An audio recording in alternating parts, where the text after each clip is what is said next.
Très bien, nous allons poursuivre avec l'étude que nous avons démarrée la semaine dernière avec comment devenir une femme pieuse ou être une épouse ou une femme pieuse.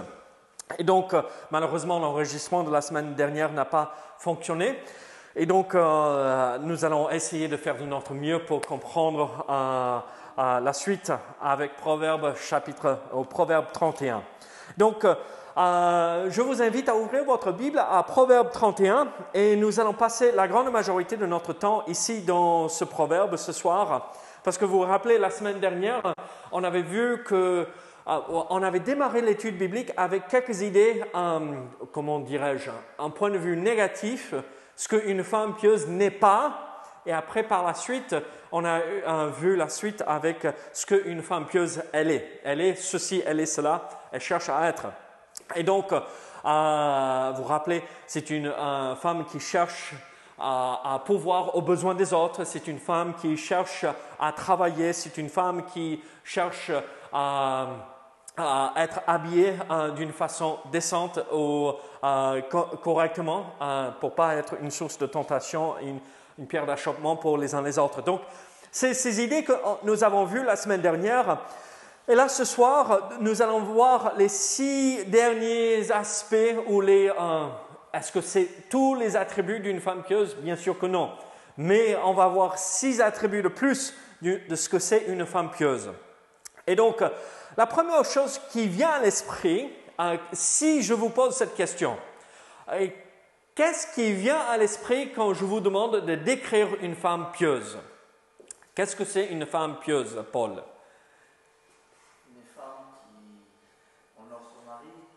Une femme qui honore son mari. On voit exactement quoi tu penses. Non, ok, très bien, oui. Une femme qui honore son mari, c'est une femme pieuse. Oui, très bien. Mélissa, qu'est-ce que c'est une femme pieuse? La première chose qui saute à l'esprit. Une femme patiente. Une femme patiente, remplie de patience. Très bien. Ne connais pas là, tu es très patiente. Ne t'inquiète pas. Anne-Marie, qu'est-ce qui vient à l'esprit quand je te pose la question, qu'est-ce que c'est une femme pieuse? Une femme pieuse, c'est quand elle est près du Seigneur. Ok, très bien. Une femme qui est près du Seigneur. Et donc, tous ces aspects-là, tous ces attributs reflètent ou sont des vérités qu'on devrait retrouver chez une femme pieuse. Mais moi, ce soir, je vais vous donner 6 autres aspects ou 6 autres attributs d'une femme pieuse. Et donc, la première chose auquel moi j'ai pensé, c'était dans Proverbe 31. Encore, nous allons regarder Proverbe 31 et les versets 11 à 16. Donc, lisons ensemble ceci. Qu'est-ce que c'est une femme pieuse? Donc, Proverbe 31, versets 11 à 16.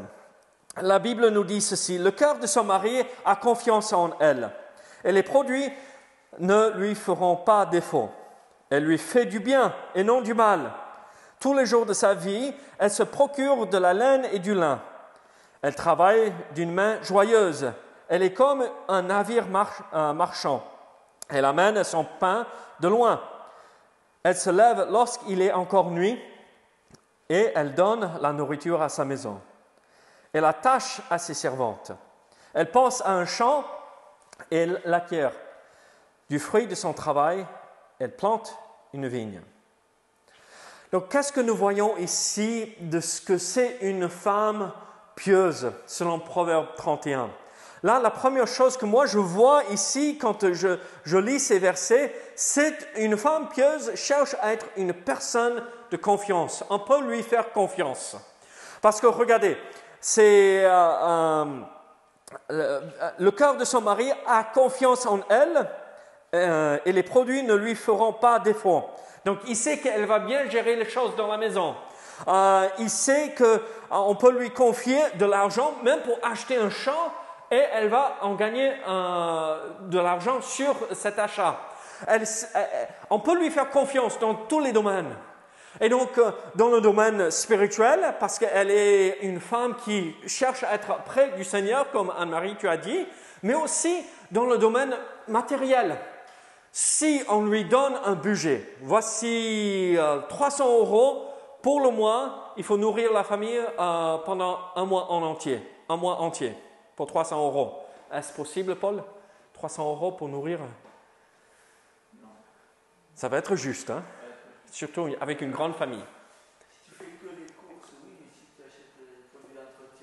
oui, mais si tu achètes les produits d'entretien et tout ça. Oui, si tu achètes les produits d'entretien et tout. Mais ok, donc on parle, voici le budget entier pour la famille, pour les produits ménagères, les produits, ceci, cela, vêtements et tout. Voici 300 €. Est-ce que, et tu lui donnes cela, une femme pieuse va s'en sortir, elle va faire de son mieux. Est-ce qu'elle va arriver à le faire, réussir à le faire? Pas forcément, mais ça ce ne sera pas de sa faute qu'elle n'a pas bien géré l'argent. Vous voyez ce que je veux dire? Donc c'est une femme dans laquelle on fait confiance. On lui fait confiance dans ce qu'on lui partage au niveau argent, au niveau ce qu'on lui partage au niveau spirituel, partage au niveau de juste une conversation, des secrets, on se confie en elle. Et donc, c'est ça l'objectif pour une femme, être quelqu'un de confiance, quelqu'un dans lequel nous pouvons lui confier le secret le plus profond, intime que nous avons dans notre vie et savoir qu'elle ne va pas raconter ailleurs. Alors, nous voyons ce premier attribut d'une femme pieuse, une femme qui cherche à être une personne de confiance. Mais nous voyons une deuxième chose, ce deuxième attribut, une femme pieuse cherche à être un bon économe. C'est un peu tout ce que je viens de dire là, aussi avec une femme de confiance, avec l'argent. Mais regardez, Proverbe 31, verset 16. Elle pense à un champ et elle l'achète. Du fruit de son travail, elle plante une vigne. Regardez le verset 24. Elle fait des chemises et les vend. Et elle livre des ceintures aux marchands. Donc c'est une femme qui va gagner de l'argent. Elle va être un bon économe. Vous voyez ce que je veux dire par cela? Elle va bien gérer les finances de la maison. De nos jours, en règle générale, la grande majorité des femmes s'occupent de l'argent au sein de la maison, au sein du foyer, n'est-ce pas? Très souvent, le mari amène le salaire, elle aussi, parce qu'elle bosse. Et après, il dit, bon, voilà ce que nous avons. Et après, beaucoup d'hommes dans les familles, on leur pose la question, mais combien vous avez sur votre compte en banque? Oh, je ne sais pas, à peu près. Mais si on demande à la femme combien vous en avez, elle dit au centime près. Parce qu'elle sait exactement combien on peut dépenser pour acheter. Est-ce que c'est toujours le cas? Non, ce n'est pas toujours le cas. Parce que certaines femmes, ça ne les intéresse pas du tout, l'argent.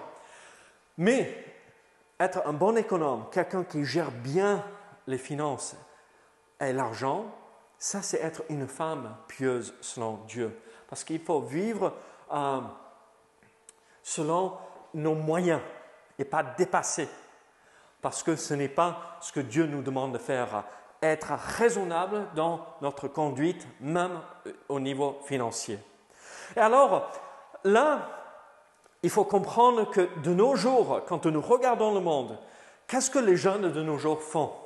Ils dépensent de l'argent, n'est-ce pas? Ils ne réfléchissent pas à un jour, il va falloir rembourser le crédit. Parfois, on se retrouve avec des difficultés et on se retrouve avec des ennuis financièrement. Et ce n'est pas forcément un péché. Parfois, des choses nous arrivent, nous tombent dessus et ce n'est pas de notre faute. Mais si c'est de notre faute et nous avons mal géré, et ça s'applique aux hommes comme aux femmes, mais si nous gérons mal l'argent, Dieu ne sera pas honoré dans notre vie par cela. Alors, nous voyons ceci. Donc, la première chose pour une femme pieuse, elle cherche à être une personne de confiance. On peut lui faire confiance. Elle gère bien l'argent. Mais regardez le verset 17 et 19 de Proverbe 31. Qu'est-ce qu'elle fait? Elle ceint des forces ses reins. Elle affermit ses bras. Elle met la main, verset 19, elle met la main à la... Comment on dit ça? Quenouille. Et ses doigts tiennent le fuseau. Qu'est-ce que cela veut dire tout cela? Une femme pieuse cherche à être une travailleuse, une bosseuse. Elle bosse. Elle n'a pas peur du travail.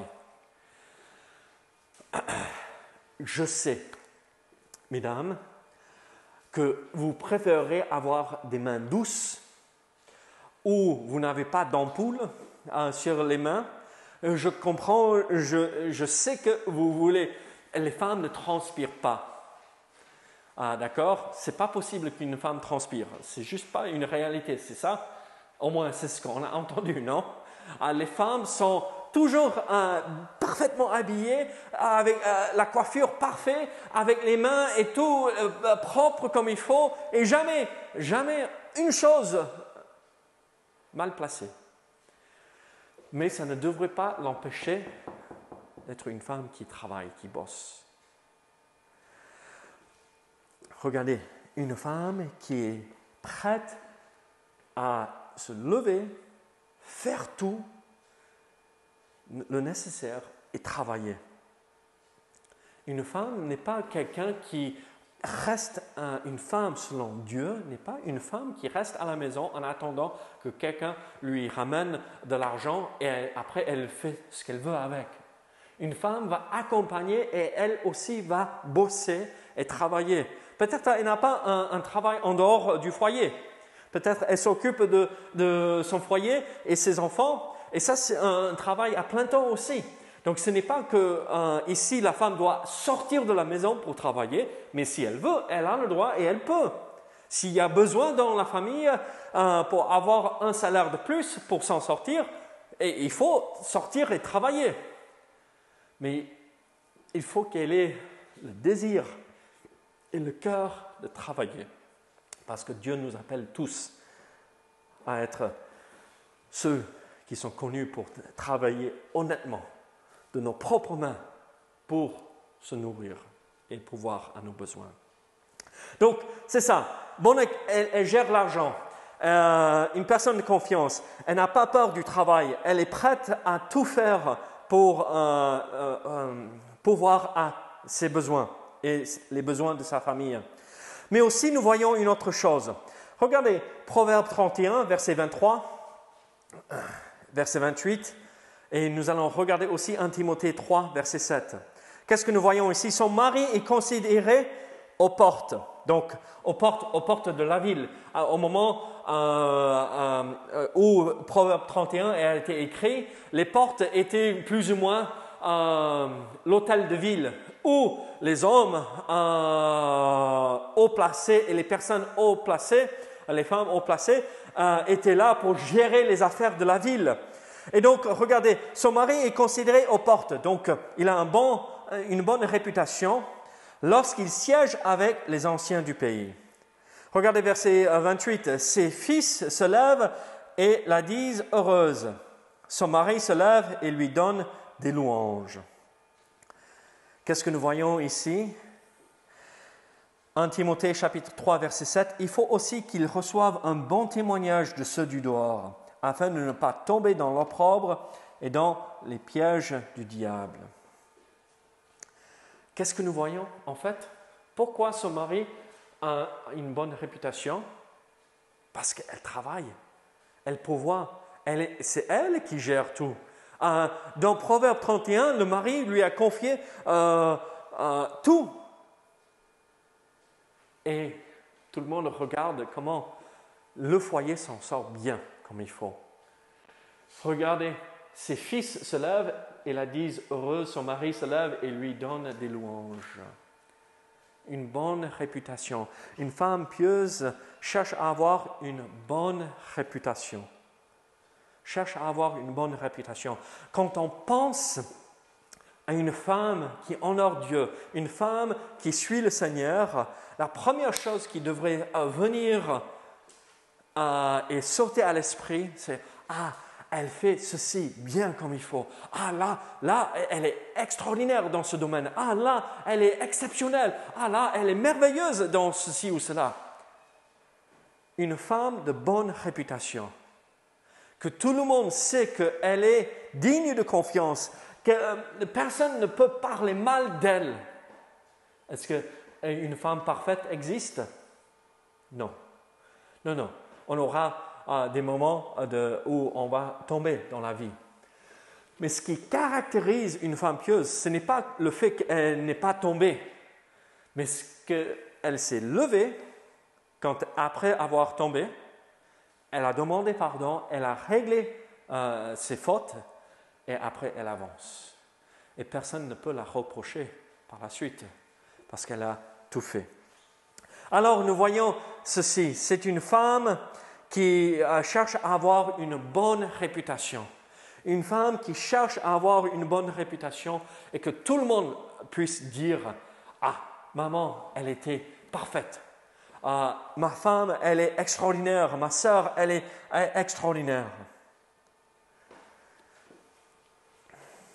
Mais numéro 5, nous voyons ceci. Regardez le psaume 34. On sort du proverbe 31, mais nous retrouvons cette même idée dans le proverbe 31. Mais le psaume 34, verset 14, le résume bien aussi. « Préserve ta langue du mal et tes lèvres des paroles trompeuses. » Préserve ta langue du mal et tes lèvres des paroles trompeuses. Qu'est-ce que c'est? Quel est cet attribut que nous voyons ici? Une femme pieuse cherche toujours à faire ce qui est juste. Elle cherche à toujours faire ce qui est juste. C'est plutôt comment on devrait tourner la phrase, pardon. Elle cherche à toujours faire ce qui est juste. Regardez le verset 1 encore. Préserve ta langue du mal et tes lèvres des paroles trompeuses.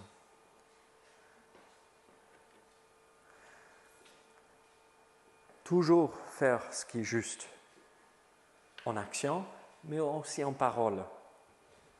Ne jamais tordre la vérité. Ne jamais déformer la vérité pour arriver à ses propres fins. Toujours honnête et juste dans tout ce que nous faisons.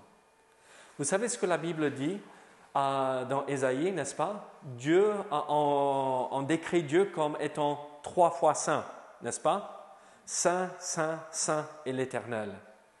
Mais est-ce que nous nous rappelons aussi, oui, Dieu est 3 fois saint, mais est-ce que nous avons oublié que dans le Nouveau Testament, à plusieurs reprises, la Bible nous dit « Soyez saints comme lui, il est saint, comme Dieu est saint. » Et c'est cette idée ici. Regardez, tout ce que nous faisons, et c'est aussi valable pour les hommes, tout ce que nous faisons doit être juste et honorable devant Dieu. Alors, ce que j'ai fait aujourd'hui, si Dieu était à côté de moi, est-ce que je l'aurais fait? Est-ce que je l'aurais dit? Est-ce que je l'aurais pensé? Mais Dieu est à côté. Donc une femme pieuse cherche à faire ce qui est juste en tout temps. Mais numéro 5, aussi nous voyons ceci. Regardez revenons à Proverbe 31, le verset 26. Elle ouvre, le verset 26, elle ouvre la bouche avec sagesse et des instructions aimables sont sur sa langue. Elle ouvre la bouche avec sagesse et des instructions aimables sont sur sa langue. Alors, qu'est-ce que nous voyons ici? En fait, une femme pieuse cherche à être une source de sagesse. Une source de sagesse. Une femme pieuse cherche à être une source de sagesse.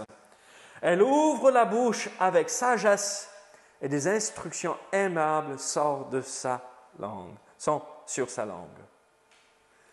Malheureusement, vous savez aussi bien que moi que la plupart du temps, ce que nous entendons dans le monde, pas forcément chez les croyants, mais dans le monde, qu'est-ce que les hommes accusent les femmes de faire? parler trop, de trop parler, de parler de tout et de n'importe quoi. Est-ce que ça fait du bien de parler du beau temps à Paul de temps à autre? Oui, ça fait du bien. Est-ce que c'est mauvais de parler « Ah mince, il n'a pas plu depuis quelques jours, il me faut de la pluie pour le potager. » Non mais ça fait du bien. On ne parle pas de cela.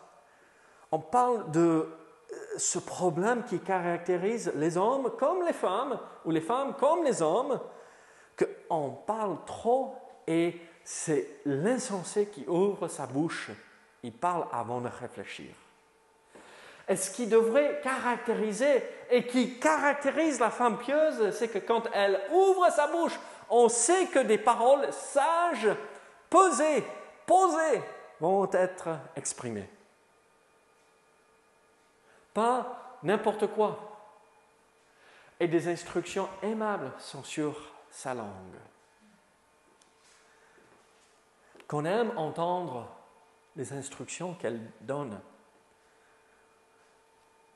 Ça veut dire qu'on doit donner envie d'écouter ce qu'elle va dire aussi. Qui veut dire qu'il y a du travail de son côté aussi. Même si elle est sage, il faut qu'elle donne envie aux autres de l'écouter par son comportement. Parce que parfois, vous savez, on rigole. Beaucoup de connaissances ne fait pas un homme sage, n'est-ce pas? Mais on n'a pas besoin de connaître beaucoup pour être sage. Parce que Dieu nous donne la sagesse. Dieu nous donne du discernement. Et celui qui n'a pas, qu'il demande à Dieu, et Dieu lui donnera de la sagesse. Alors, voilà ce que c'est une femme pieuse. Paul, tu as 2 filles qui courent à la maison. Peut-être ce soir, tu es en train de te dire, mais à quoi sert ceci pour moi? Pratiquement parlant, à quoi ça sert? Voilà l'objectif pour tes filles. Voilà ce que nous voulons transmettre à nos enfants, à nos filles. Même tout ceci, ça s'applique à l'homme aussi, à nos enfants. Voici ce que nous voulons transmettre. Et le seul moyen que ces enfants vont recevoir ceci et vivre et mettre ceci en place, c'est que si nous, les parents, nous le vivons devant eux. Là, Anne-Marie, tu n'as pas d'enfant qui court à la maison. Ton fils est grand, est parti de la maison depuis des années. Mais à quoi ça sert tout ceci pour toi? Tu sais ce que c'est? La Bible nous dit, pour les femmes âgées, qu'elles soient un exemple pour les femmes plus jeunes. Il n'est pas parti toucher. Alors, C'est moi qui ai mis à la porte. Alors, nous voyons l'importance de vivre ces vérités, même quand on est seul, parce que les autres nous regardent. Alors, nous voyons l'importance d'une femme pieuse. Tout comme nous avons vu au début de cette série d'études bibliques sur la famille, l'importance d'un homme selon Dieu. Alors, sommes-nous, Paul, des hommes selon Dieu? Mesdames, est-ce que vous êtes des femmes pieuses? Parfois, on a besoin de bosser. Prions que le Seigneur nous aide pour que nos familles soient bénies et heureuses dans le Seigneur, afin que nous puissions avoir un témoignage devant les autres et une bonne réputation pour qu'ils voient une différence entre nous et le monde et qu'ils puissent dire de nous, « Ah, ils ont quelque chose que nous n'avons pas. » Et que nos familles puissent avancer ensemble, main dans la main, soudés ensemble, et être une bénédiction et un témoignage que les gens disent de nos enfants, « Waouh, mais regarde, mais comment ont-ils réussi comment ils arrivent à faire cela avec leurs enfants ?» Et parce que nous mettons en pratique les principes bibliques au sein de nos familles. Et ça va interpeller les gens autour de nous. Et peut-être ça nous donnerait l'occasion de témoigner de notre foi. Mais si rien de plus, ça sera une bénédiction même pour nous au sein de nos familles. Donc soyons sûrs de mettre ces principes que nous avons vus, ces principes tirés de la parole, en pratique, afin d'être une famille heureuse et bénie dans le Seigneur. Prions ensemble. Seigneur, merci pour tout ce que tu fais pour nous dans notre vie. Seigneur, merci pour ta parole. Donc Seigneur, merci pour cet exemple que nous retrouvons dans Proverbe 31, cette femme selon tes voies, selon toi, Seigneur. Aide-nous à retrouver ces caractéristiques chez chacun de nous, Seigneur. Aide-nous à les vivre au nom de Jésus. Amen.